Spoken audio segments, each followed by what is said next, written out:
Seigneur, avec toi nous irons au désert, poussés comme toi par l'Esprit. Seigneur, avec toi nous irons. Le mot carême vient du latin quadragesima, qui veut dire 40. D'accord?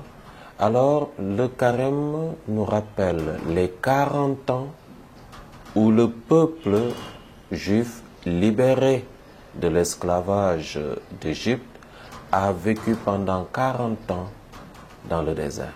40 ans où le peuple a eu à vivre toute une intimité avec Dieu, toute une histoire avec Dieu où Dieu l'a forgé pendant ces 40 ans.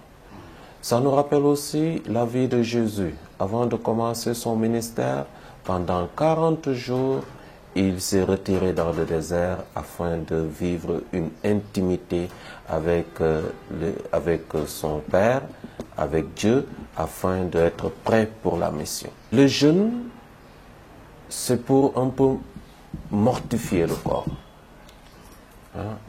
Pouvoir se dire que non, le corps est notre demeure, la demeure de l'Esprit Saint. Donc, il est bon que ce corps-là puisse appartenir à notre Dieu.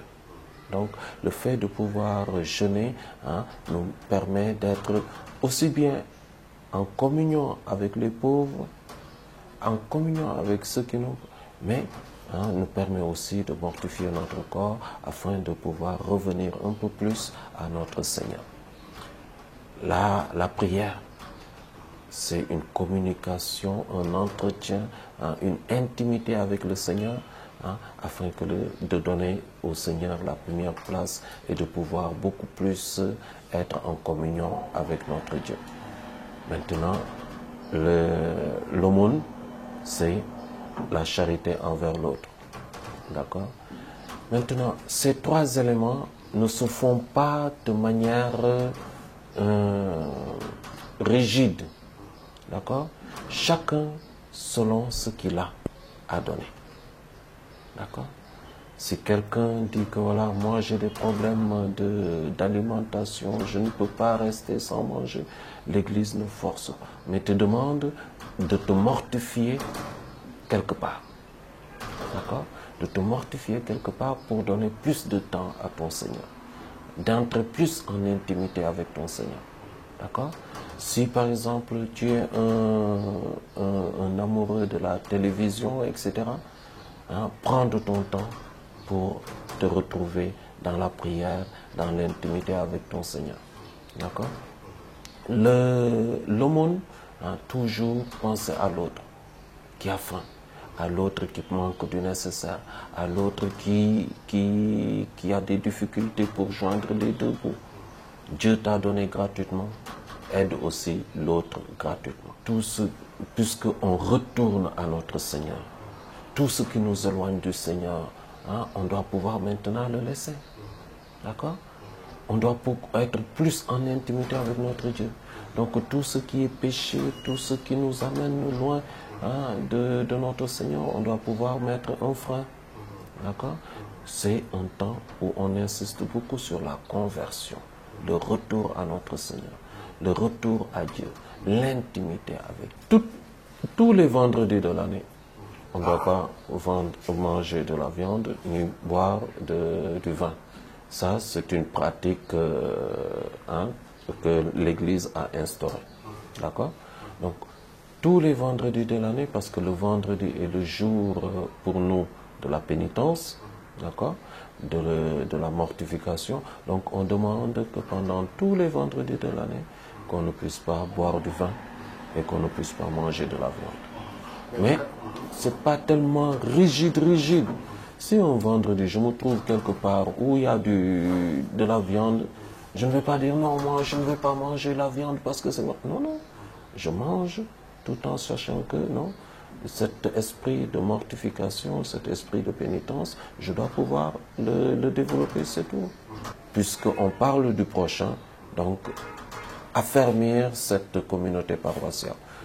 Temps fort, donc, où on va aller beaucoup plus à la messe, temps fort, où on va beaucoup plus s'approcher pour affermir cette communauté paroissiale.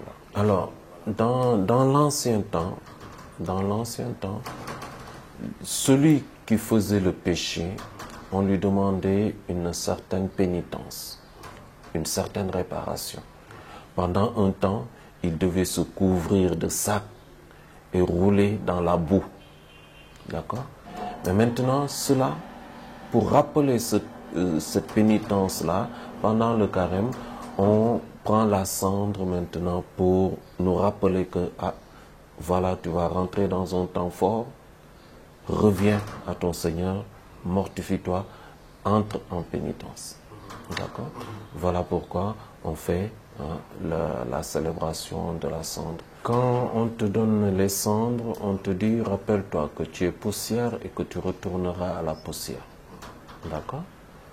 Si on sait que non, la vie là est éphémère, on passe et tout ce qui est matériel, on le laissera sur la terre. Donc, le fait de prendre les cendres nous rappelle toujours ce combat personnel qu'il faut faire pour être plus léger, je dirais léger, d'accord?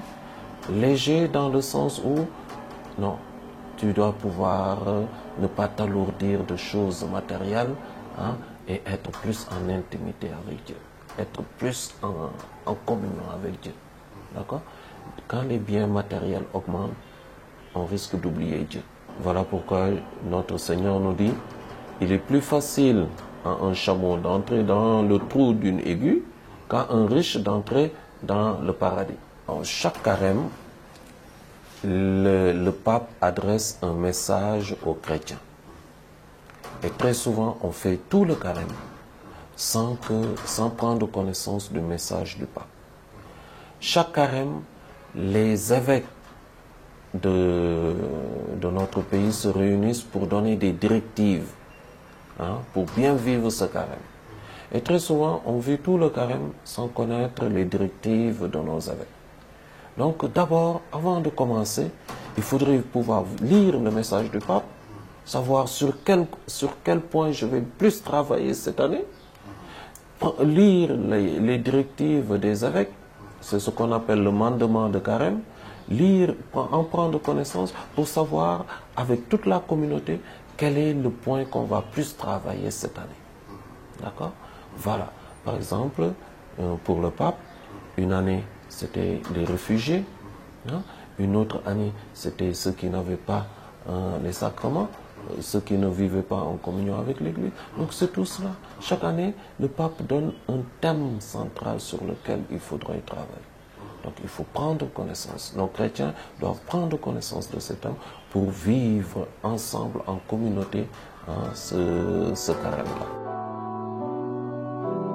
Seigneur, avec toi nous irons